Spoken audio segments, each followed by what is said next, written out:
20 plus years. You know, you can trace it back to Dan Rather in 2004, but even before that, when we had these experiences with titans of supposedly neutral purveyors of the news who claimed to be one thing, and then there were scandals that showed them to be operating in the service of one political party.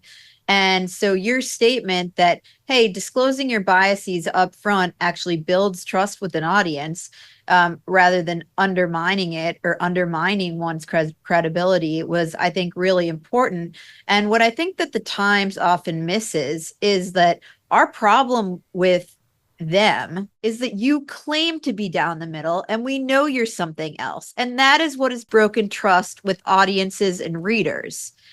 So when you don't cover Doug Emhoff and the scandals surrounding him, that's trust breaking. If you were to come out and say, like, hey, we don't cover scandals about Democrats because it undercuts our political priors or our mission here, it's going to piss off our readers. Like, okay, we'd be fine with that. That is why there's this wide open space for people like you and Joe Rogan and others to go build these huge audiences, because they're not fooling people. Well, Megyn, they're just breaking trust with people. Can I answer why they don't? I think that's actually a really interesting part of this, because I believe that you could fix trust in media tomorrow if the New York Times and even the good faith people, like there's maybe 10% of journalists can genuinely be neutral and don't have like significant biases in one direction or the other. You can't tell it in their copy. Like there are some people who can do that, but they're very, very rare.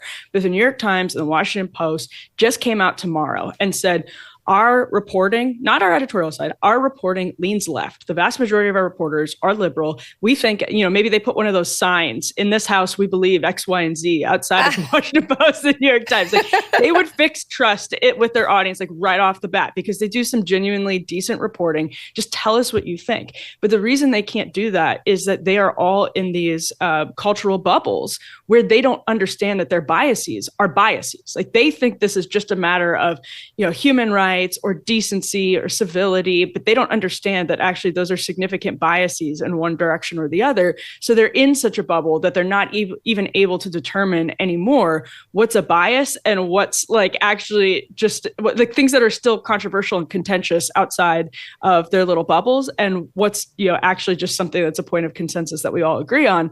They can't tell one from the other because they're so siloed in what Charles Murray called super zips: New York, Washington, D.C., LA, where upper middle class educated people disproportionately cluster and are disproportionately powerful. They can't even tell anymore.